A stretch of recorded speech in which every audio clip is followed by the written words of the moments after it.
This started as an old towel and a plain bag of cement. 15 minutes of work, and it turns into this. No expensive mold that you have to go out and buy, no pottery wheel spinning on a table, no years of experience, and no special talent. Just fabric, cement, a little water, and one small trick that almost everybody gets completely wrong. And I want you to stay with me all the way through, because the single mistake that makes these pots crack and crumble happens right at the very beginning, in the first step. And if you know how to avoid it, your pot will last for years instead of falling apart in a few weeks. By the end of this, you'll be able to walk out to your garden, look at a pot that costs $60 or $80 in a store, and know that you can make something even more beautiful for the price of a coffee. So roll up your sleeves and let's get our hands dirty. Let's start with everything you're going to need, and I promise you, none of it is expensive or hard to find.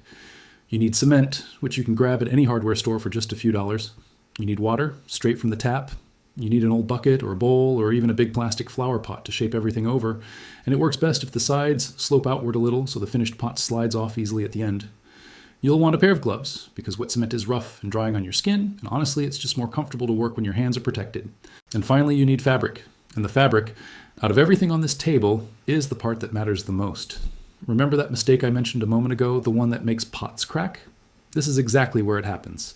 Most people reach for a thin piece of cotton, an old bedsheet or a light rag, because it's what they have lying around. But thin cotton soaks up almost no cement at all. It stays weak and papery, and a few weeks later, it starts to crack, chip, and eventually it just falls apart in your hands. So do the opposite. Reach for something thick and fuzzy instead.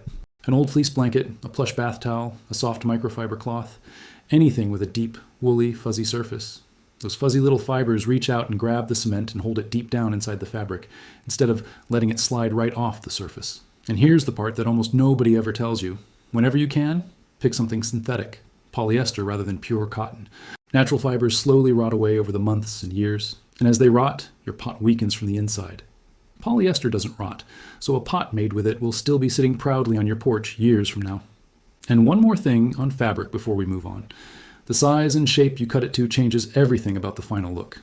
A big square drape from the center gives you those tall, sweeping petals you see on the fancy pots. A smaller, rounder piece gives you a low, soft bowl that's perfect for a windowsill.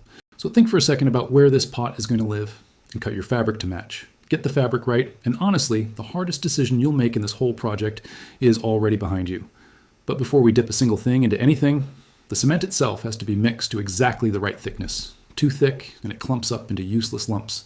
Too thin, and it runs straight off the fabric and pools on the floor. So let me show you the sweet spot that makes everything else work. Start with your dry cement in the bucket and add the water slowly, just a little at a time. This is the golden rule, so let me say it clearly. You can always add more water, but you can never take it back out once it's in there. So go slow. We are not making a thick, heavy paste here, the kind you'd use to lay bricks.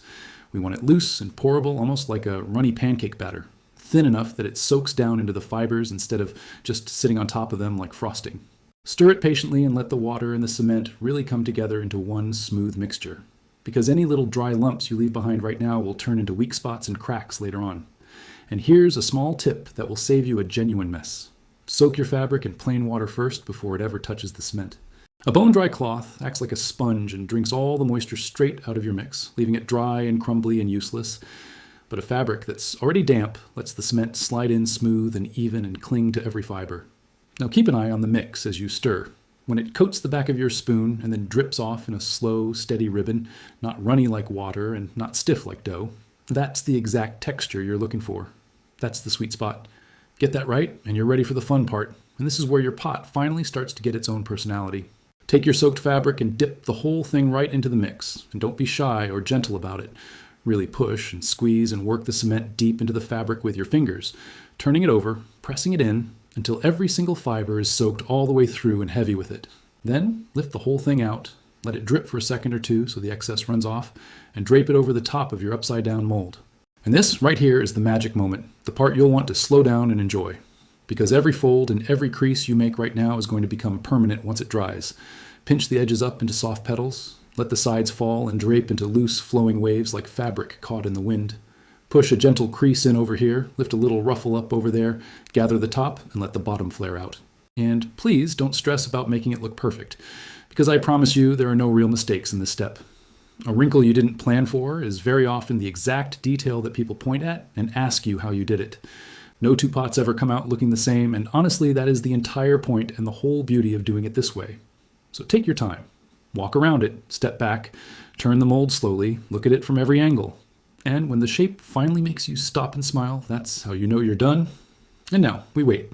But don't go anywhere just yet, because what happens quietly while this thing dries is the part that actually decides whether your pot survives its very first winter outside, and I'm going to explain exactly what to do in just a moment.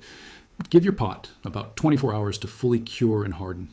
If you leave it somewhere warm and dry, it sets even a little faster, and over those hours, you'll get to watch it slowly change from that dark, wet, heavy gray into a soft, pale, stony color, almost like watching a photograph develop. Resist the temptation to pick it up and poke at it too early. It feels solid and finished after just an hour, but it isn't, not deep down, not yet. The real strength builds up slowly and quietly from the inside out, so give it the full day if you possibly can. And now, here's the durability secret I promised you at the start. The thing that separates a pot that lasts from one that harms your plants. Fresh, new cement is harsh. It's strongly alkaline, and that alkalinity can actually burn and damage the delicate roots of anything you try to grow in it. So before a single plant ever goes in here, we need to cure that out of it. You have two options. The slow, patient way is to soak the whole pot in a tub of plain water and change that water out a few times over the course of a couple of days, letting it gently leach away. Or, if you're impatient like me, there's the fast way. Mix about a quarter cup of ordinary white vinegar into a gallon of water and let your pot sit and bathe in that. The mild acid neutralizes the harsh cement, and your plants will genuinely thank you for it later with healthy roots and strong growth. And then one last small thing before the big reveal. You're going to want a drainage hole down in the bottom so water doesn't pool and rot your plant's roots. A simple masonry drill bit goes right through the hardened base with almost no effort once everything is completely dry. And if you don't have a drill, you can even press a small cork or a rolled piece of tape into the low point before it sets and pop it out afterward to leave a clean little hole. Okay, it's been sitting overnight, it's had its time, it's cured. Let's find out if it actually worked. Here we go. And it lifts right up off the mold, clean and easy, letting go without a fight. Listen to that. Solid as stone.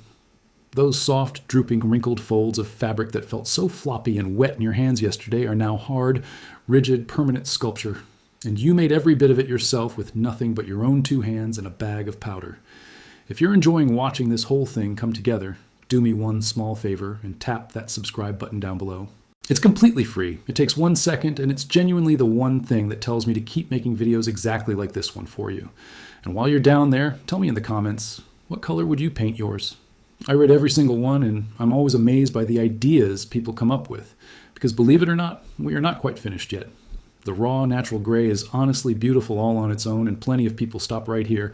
But wait until you see the difference that just a tiny touch of color makes to it. Now, when it comes to color, the secret is to go easy, because less really is more with ease. Don't paint it thickly or drown that gorgeous texture in a solid, bright coat. Instead, load just a little paint on a dry brush and lightly drag it along the raised ridges and edges so it catches only the high points. Then, if you like, work a soft, thin antique wash down into the deep folds and let it settle into the shadows. Just enough to make the whole thing catch the light and come alive, while still letting that beautiful natural stone texture show right through underneath. And then comes the best and most satisfying part of the entire project. Fill it up with soil and plant it. Drop in a trailing succulent, a bright little flower, a leafy green, whatever makes you happy. Succulents and cacti are the perfect match for a first pot because they're forgiving. They love good drainage, and they look absolutely stunning spilling over these stony folds. And now I want you to picture this. Picture this pot sitting out on your porch or your windowsill next Sunday morning. A warm cup of coffee in your hand, the early sunlight streaming across the garden and catching every one of those folds and ridges, and a living, growing plant sitting happily inside something that you made with your own hands, out of a scrap of old fabric that most people would have thrown straight in the trash. Not bought off a shelf, made. That, right there, is the whole reason this is worth doing. Because that's really all there is to it. Fabric, cement, water, and just a little bit of patience, and you've turned almost nothing into a genuine one-of-a-kind pot that would easily set you back $60, $70, $80 in any garden store. And yet, no store on earth has one exactly like yours. If this one turned out well for you, and I really hope it did, then you're going to love this next one. Because I made a version with a completely different shape that honestly might look even better than this one. And it's right here waiting for you to watch. So thank you so much for spending this time with me today. Now go make a mess, get your hands dirty, and I will see you in the very next one.